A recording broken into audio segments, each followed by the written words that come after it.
چلیے یہ پورا بتانے کے بعد آئیے انڈیا کے حالات پہ غور کریں گے. انڈیا میں 1914 کے بعد سے حالات بہت تیزی سے بگڑے. 1906 سے لے کر 1914 یہ بڑا اہم مرحلہ ہے انڈیا کا، اب جب کہ آزادی نہیں ملی تھی. یہ وہ ٹائم ہے جب محمد علی جناح جو ایک کھجے اسماعیلی تھے، سنی نہیں تھے، ان کے ساتھ آغا خان دا سیکنڈ جو کھجے اسماعیلیوں کے سردار ہوتے ہیں وہ، اور ایک سلیم اللہ نامی ایک بنگال کی شخصیت نے، یہ تینوں نے مل کر مسلم لیگ پارٹی فارم کی. اور مسلم لیگ پارٹی نے اعلان کیا کہ ہم مسلمانوں کے لیے ایک زمین الگ لے کر جائیں گے. جب پہلی مرتبہ یہاں کے غیر مسلموں نے یہ جملہ سنا کہ مسلمانوں میں کچھ لوگ اٹھے ہوئے ہیں جو انڈیا کا ٹکڑا کر کے ایک ٹکڑا مذہب کے نام پر لے کر الگ ہونا چاہ رہے ہیں، تو ان کی ایک ہندو مہا سبھا بنی. اور ہندو مہا سبھا کس نے بنائی؟ وہی شخص نے بنائی جو بعد میں بنارس ہندو یونیورسٹی 1916 میں قائم کی. اور ان لوگوں نے ارادہ کیا کہ اگر مسلمان زمین کے حصے کو توڑ کر ہمارے ملک کے مذہب کے نام پر ایک ملک بنانا چاہتے ہیں تو ہم اب انڈیا کو بھی مذہب کے نام کا ایک ملک بنائیں گے. اور ان کی یہ جو تحریک شروع ہوئی کس کے ری ایکشن پہ شروع ہوئی؟ مسلم لیگ کے ری ایکشن پہ شروع ہوئی. مسلم لیگ ڈالنے والے کون؟ تینوں بھی وہ لوگ ہیں جس کا سنی اسلام سے تعلق نہیں ہے. ہو سکتا کہ سلیم اللہ صاحب ہو، لیکن مین جو کیریکٹرز ہیں اس کے اندر دو ہیں. اس میں سے ایک کا نام تو زیادہ ہائی لائٹ نہیں ہوا، وہ ہے آغا خان دا سیکنڈ، اور جس کا نام ہائی لائٹ ہوا وہ ہے محمد علی جناح صاحب. اور کوئی ایک بھی ایسا واقعہ اور اسٹیٹمنٹ محمد علی جناح صاحب کا واضح طور پہ کہیں بھی نہیں ہے جس میں انہوں نے کہا کہ میں سنی مسلمان ہو گیا. یہ بات ایک معلومات کے لیے پیش کیا. اب میں بتانا اصل یہ چاہ رہا ہوں کہ آج جتنے بھی مسلمان ہم لوگ ہیں جس مصیبت کی گھڑی سے گزر رہے ہیں، اس مصیبت کی بیج بونے والا محمد علی جناح ہے. اس کے مسلم لیگ ڈالنے کے بعد یہاں کی میجورٹی میں پہلی مرتبہ یہ تصور پیدا ہوا. دیکھو ہو سکتا ہے، میں یہ نہیں بولوں گا کہ یہاں کی جو میجورٹی تھی بہت مسلمانوں سے محبت کرتے تھے، میں یہ دعویٰ نہیں کر رہا ہوں، لیکن بعض وقت ہوتا کیا کہ کئی ایسے لوگ رہتے جس کے دل میں شرارت رہتی، لیکن حالات ان کو وہ شرارت ظاہر کرنے کا موقع نہیں دیتے، اور وہ انتظار کرتے ہیں کہ کچھ ہو اور پھر ہم اپنی شرارت دکھائیں. اس کے بعد یہ موقع محمد علی جناح نے کچھ لوگوں کو دے دیا. اب ان کا ری ایکشن آیا. اس ری ایکشن میں ہندو مہا سبھا قائم ہوئی. سب سے پہلے ہندو مہا سبھا سے ایک شخص نکلے، ڈاکٹر ہیگڈیور. انہوں نے 1925 میں آر ایس ایس قائم کی. کیا قائم کی؟ Rashtriya swim civic Singh, R S S. ہم لوگ سب جانتے ہیں. یہ کس کے ری ایکشن میں قائم ہوئی؟ مسلم لیگ کے. کیا نظریے پر قائم ہوئی؟ کہ مسلم لیگ کہتی ہے کہ مسلمانوں کے لیے ایک الگ بنائیں گے ہم، تو ہم بھی ایک ملک چاہیں گے کہ ہندوؤں کے نام پہ الگ ہو. یہ فلسفہ سب سے پہلے کس نے بٹھایا اور کس کی وجہ سے بیٹھا؟ مسلم لیگ اور آر ایس ایس کی وجہ سے بیٹھا. سمجھ میں آئی بات؟ آر ایس ایس اس کام پر 1925 سے لگی ہوئی ہے. اب میں ہم مسلمانوں سے ایک چیز سوال کرنا چاہ رہا ہوں. 1925 گزر گیا، 1948 آ گیا، 1948 میں گاندھی جی مار دیے گئے. اس کے بعد کے حالات، کئی فساد ہوئے، کئی مسلمان مرے اس میں. خاص طور پہ آزادی کے بعد سے لے کر آج کی تاریخ، آج جو 29 دسمبر 2019 عیسوی بروز اتوار 29 دسمبر 2019 سنڈے آپ اور میں یہاں پر جمع ہیں. آزادی سے آج تک ہندوستان کے قانون کے مطابق مسلمانوں کی بے شمار مذہبی جماعتیں ہندوستان کے قانون سے رجسٹر ہوئی. جماعت اسلامی، تبلیغی جماعت، اہل سنت والجماعت، بریلوی، دیوبندی، جمعیت علماء ہند، اہل حدیث، یہ پوری جماعتیں. 3 لاکھ مساجد ہیں آج انڈیا میں ماشاءاللہ سے. ہو سکتا ہے اس سے زیادہ ہو، لیکن جو سینسس آپ کو انفارمیشن میں ملتی ہے وہ 3 لاکھ مساجد، ہزاروں مدرسے، لاکھوں حفاظ قرآن، لاکھوں علماء دین. اور پھر 1947 سے آج کی تاریخ تک کئی سیاسی پارٹیاں بنی مسلمانوں کی. الگ الگ علاقوں میں سیاسی پارٹیاں بنی, کئی سیاستدان پیدا ہوئے مسلمانوں کے. لیکن ان سب کے باوجود بڑی خاص بات بتانا چاہ رہا ہوں, 1947 سے آج 2019 تک جب کبھی سینٹرل گورنمنٹ, اسٹیٹ گورنمنٹ کا سینسس ہوا, سروے کیا گیا کہ ہندوستان کی آزادی کے بعد وہ کون سے انسان ہیں ہندوستان کے جو تعلیم میں سب سے پچھڑے ہوئے ہیں, گرے ہوئے ہیں, سب سے نچلے طبقے پہ ہیں, معیشت میں, اکانومی میں سب سے نچلے طبقے پہ گرے ہوئے ہیں, کاروبار میں سب سے نچلے طبقے پہ گرے ہوئے ہیں, کرائم میں زیادہ پکڑے کون جاتے ہیں, جیلوں میں ان کے پاپولیشن ریشیو کے حساب سے زیادہ کون ہے, تو ہر سروے رپورٹ بتائی کہ دلتوں سے بھی زیادہ گرے ہوئے 70 سال میں مسلمان ہیں. پورے 70 سال میں کون ہے؟ مسلمان سب سے نچلے حصے پر ہیں. ان کے مقابلے میں دلت ترقی کرے, ان کے مقابلے میں ہر دوسرا طبقہ ترقی کیا, گرے ہوئے طبقے پر کون رہے؟ صرف مسلمان رہ گئے. کا مطلب کیا ہوا معلوم؟ دو چیزیں ہیں, یہ دو چیزیں ہیں. یہ حقیقت کو آپ کان بند کر لو یا آنکھ بند کر لو, کچھ نہیں ہوتا. حقیقت تو اپنی جگہ حقیقت ہے, حقیقت جنرلی کڑوی ہوتی, پسند نہیں آتی لوگوں کو. لیکن آج میں دل سے کہنا چاہتا ہوں, میرے نبی صلی اللہ علیہ وسلم کی آج جو امت کا حال ہو رہا, کیا اس دن کے لیے میرے نبی دعائیں مانگے تہجد میں پیر سجا کر؟ کیا یہ دن کے لیے اللہ کے نبی صلی اللہ علیہ وسلم راتوں کو جاگتے تھے کہ اللہ میری امت کو بچا لیجیے؟ اور آج ہم کیا کر رہے ہیں؟ ہمارے ساتھ ہمارے اپنوں نے کیا کیا؟ اتنی جماعتیں, اتنے مدرسے, اتنے مساجد, اتنی سیاسی جماعتیں, اتنے سیاسی رہبر ہیں ہمارے, تو یہ قوم گری کیوں اتنا نیچے؟ کا مطلب یہ پورے کے پورے ناکام ہو گئے. تو ان کو بدل دینا چاہیے, یہ استعفا دیں فی الوقت, یہ چھوڑ دیں اپنی گدیوں کو, اور نوجوان طبقے کو, پڑھے لکھے طبقے کو موقع دیں کہ اس امت کی ڈور کو لے کر آگے بڑھیں. یہ ناکام ہو چکے ہیں مکمل طور پہ. امیدوں پر رکھے, ہم کو تسلیوں پر رکھے, ہر بار ایسا پیش کیے کہ سارے مسلمان ان کے ممبر ہیں. 20 کروڑ مسلمان ہندوستان میں رہتے ہیں, گورنمنٹ سینسس کے حساب سے, ان آفیشیل سینسس کے حساب سے 25 سے 30 کروڑ مسلمان ہیں ہندوستان میں. ان 25 سے 30 کروڑ مسلمانوں کا اگر سروے کیا جائے, میں چیلنج سے کہہ رہا ہوں 3 کروڑ بھی مسلمان ایسے نہیں ملیں گے آپ کو انڈیا میں جو کسی ایک جماعت کے ممبر بنے ہوئے. باقی کے 17 سے 20 کروڑ مسلمان کسی جماعت کے ممبر نہیں ہے, کیونکہ مسلمان صرف مسلمان ہے, اللہ کا ماننے والا, نبی کا ماننے والا, یہ کتاب کا ماننے والا, نمازوں کو ماننے والا, روزوں کو ماننے والا, ایک دین پر چلنے والا ہے. اس کو یہ جھگڑوں سے کوئی مطلب نہیں ہے. یہ چند لوگوں نے تباہ کر دیا اس امت کو, پوری طریقے سے برباد کر دیا اس کو مکمل طور پہ آج. اور باقی کی امت یہ سوچ رہی ہے میں کیا کر سکتا ہوں. ہو سکتا ہے میرے اس بیان کے بعد مجھ پہ حملے ہوں, مجھ پہ کیسز بکوں, بھاڑ میں جائیں, بھاڑ میں جائیں. ایک پیسے کی پرواہ نہیں ہے, ان کی اوقات نہیں ہے, کچھ نہیں کر سکتے یہ لوگ. اللہ کے نبی کریم صلی اللہ علیہ وسلم ترمذی شریف جلد نمبر 4 حدیث نمبر 2169 سے لے کر 2176, 2169 سے لے کر 2176 تک, ان 7 احادیث میں سے ایک حدیث میں فرماتے ہیں تم میں سب سے بہترین عظیم جہاد کرنے والا وہ ہے جو ظالم حاکم کے بارے میں عدل کی بات کرے. عدل کی بات کا مطلب کیا ہے؟ گالی دینا نہیں ہے, اس کو جھڑکی دینا نہیں ہے, اس کو تانا دینا نہیں ہے. اور جو میری باتیں سن رہے ہیں, میں جانتا ہوں یہ لوگ میرے سے چڑھتے ہیں, یہ لوگ مجھے پسند نہیں کرتے. کیوں؟ کیونکہ میں ان لوگوں میں سے نہیں ہوں جو ان کے جا کے جوتے اٹھاتے یا ان کے جوتے چاٹتے. مجھے یہ آتا ہی نہیں ہے بالکل. میں معمولی ادنا اللہ کا غلام ہوں, میں اس دین کا خادم ہوں, میرے نبی کا معمولی امتی ہوں, لیکن اس امت کے لیے میں تڑپتا ہوں. کیوں؟ کیونکہ میرے نبی میرے لیے تڑپے, آپ سب کے لیے تڑپے. آج جن حالات میں ہم چلے گئے اس کے ذمہ دار کون ہے؟ کل قیامت میں یوں ہی چھوڑ دیں گے اللہ تعالیٰ سب کو؟ صحیح بخاری پڑھ لیجئے, صحیح بخاری جلد نمبر 7 والیوم 7 حدیث نمبر 5200.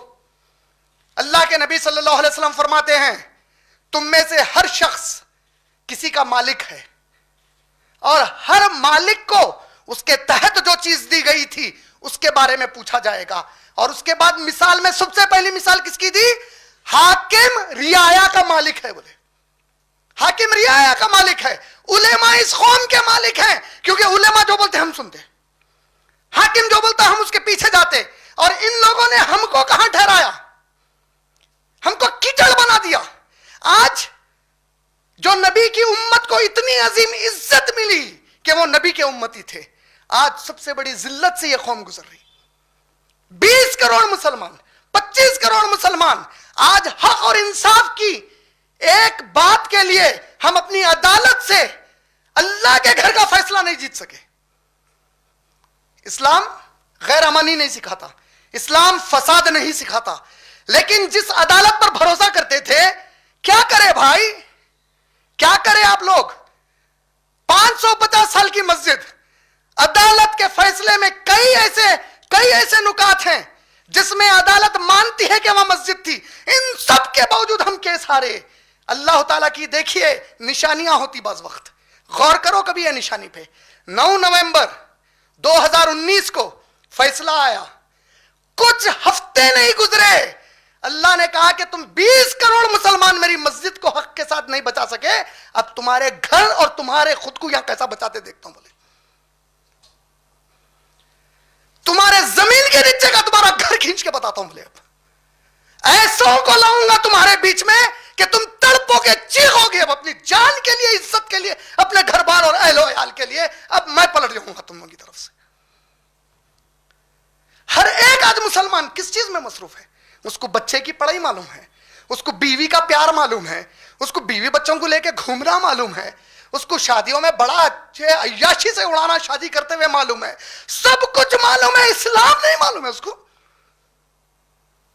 جس مقصد سے تو پیدا ہوا، جس مقصد سے اتنی بڑی عزت ملی، کیا عزت ملی؟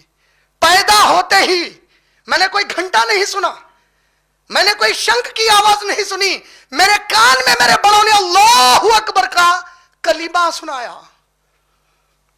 سالم رضی اللہ تعالیٰ عنہ 60 سال سے زیادہ عمر کے صحابی کلمہ پڑھنے آئے ہیں.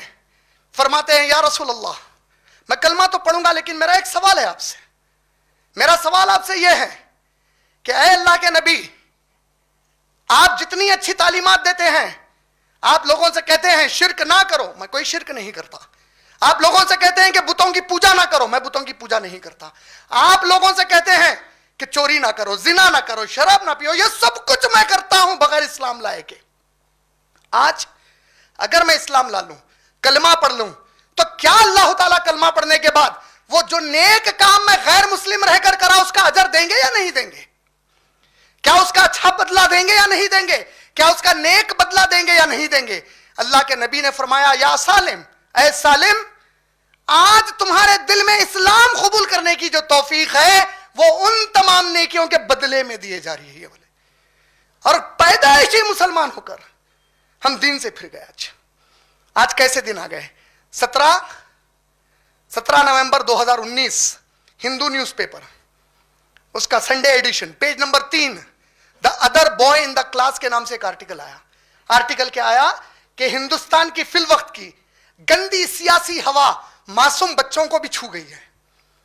جو بچے کل تک اپنے بڑے اسکولوں کو جاتے تھے، دہلی پبلک اسکول، چیریک پبلک اسکول، ماں باپ بڑے کہاں جا رہا آپ کا بچہ؟ Delhi public school. بچی کہاں جا رہی؟ چیریک پبلک اسکول. ماشاءاللہ اچھی چیز ہے، پڑھائی پڑھا رہے ہیں، بہت اچھی بات ہے. آج وہی بچے ماں باپ سے واپس آ کے پوچھ رہے ہیں، آج میرا غیر مسلم دوست جو کل تک میرے ٹفن سے کھاتا تھا، میرے پانی کے بوتل سے پانی پیتا تھا، میں اس کے ٹفن میں ہاتھ ڈال کر کھاتا تھا، میں اس کے پانی کے بوتل سے پانی پیتا تھا، آج وہ مجھ سے پوچھ رہا ہے کیا تم انڈیا کے سٹیزن ہو یا پاکستان کے سٹیزن ہو؟ وہ آج مجھ سے پوچھ رہا ہے تم مسلمان ہو تو کہیں دہشت گرد تو نہیں ہو؟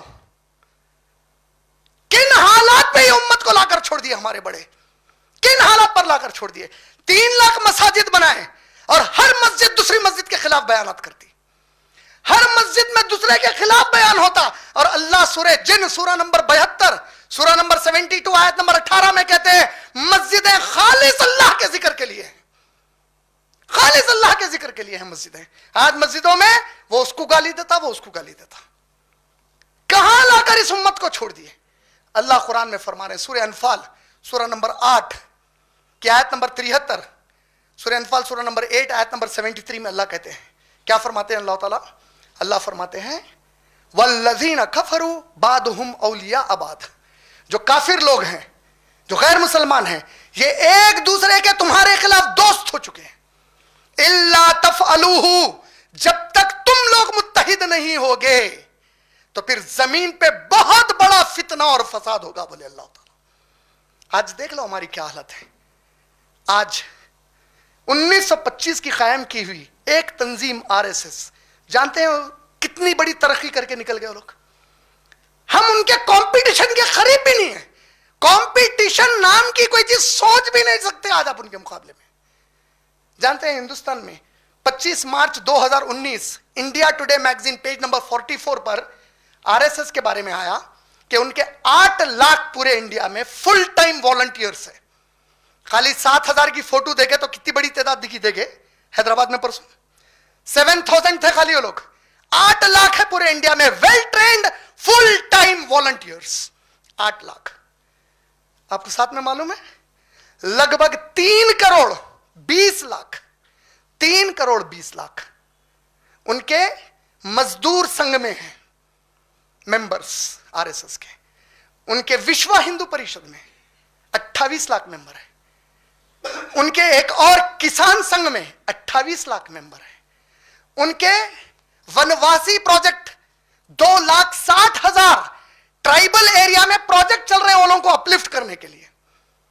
ان کے 1,70,000 پروجیکٹ ہندوستان کی ترقی کے لیے چل رہے ہیں۔ انڈیا کے باہر ان کے آرگنائزیشن کے برانچز ہیں، سب سے زیادہ برانچز انڈیا کے باہر نیپال میں ہیں۔ سب سے پہلی برانچ 2 کنٹریز میں ڈالے وہ لوگ، جانتے ہیں آپ لوگ کون سے کنٹریز ہے؟ کوئی گیس کر سکتا؟ نہیں۔ 1947 میں RSS کی پہلی 2 ونگز قائم ہوئی انڈیا کے باہر۔ کہاں قائم ہوئی جانتے ہیں آپ؟ کینیا اور میانمار میں، جہاں سے روہنگیا مسلم سب آئے ہوئے۔ 1947 میں یہ 2 ممالک میں ان کے انٹرنیشنل آرگنائزیشنز قائم ہوئے۔ آج نیپال کے بعد سب سے زیادہ ان کے انٹرنیشنل برانچز USA میں ہیں، اس کے بعد UK میں ہیں، آسٹریلیا میں ہیں، نیوزی لینڈ میں ہیں۔ آپ کہاں ہیں؟ ایک تنظیم مسلمان کی بتاؤ جو پورے انڈیا میں ہے آج۔ اور کہنے کو تو بھائی ایک انڈیا میں ہم جا رہے ہیں تو سب لوگ رکا رہے ہیں، ارے اس قابل بن کے جاؤ جہاں وہ اپنی ہر چیز اس اپنی قوم کے لیے، اپنے ملک کے لیے لگا دیے۔ اس طرح تم لگا کے جاؤ، اللہ دلوں میں ڈالے گا تمہارے لیے محبت۔ منہ سے بول کے عزت لینے والوں کے لیے کوئی عزت نہیں ہے۔ آپ جانتے ہیں جس وقت ابھی یہ جو پاکستان کے پرائم منسٹر ہے عمران خان، وہ ایک زمانے کے بڑے مشہور کرکٹر تھے۔ ان سے ایک مرتبہ انگلینڈ میں انٹرویو میں پوچھا گیا کہ it is heard that you don't respect the empires. انہوں نے ایک بہت اہم جملہ کہا، اس میں انہوں نے کہا کہ عزت اور محبت یہ 2 چیزیں ایسی ہیں جو مانگ کر نہیں لی جاتی۔ تم اس قابل بنو کہ لوگ تم کو عزت دیں اور محبت کریں تم سے۔ آج اب بتائیے کہ اتنے بڑے پیمانے پر ان کا کام ہے آج، اور ہم سوچ رہے ہیں کیا ہوتا؟ کچھ نہیں ہوتا، دیکھ لیں گے۔ ایسی قوم کی تو اللہ بھی کبھی مدد نہیں کرتے، کبھی نہیں۔ یہ تو میں صرف آپ کو ڈائریکٹ RSS بتا رہا ہوں، VHP انہی کے انڈر میں ہے، BJP نہیں کہتے اوپن سیکرٹ کے طور پہ، لیکن ہے تو انہی کی پولیٹیکل ونگ، کون انکار کر سکتا ہے اس کا؟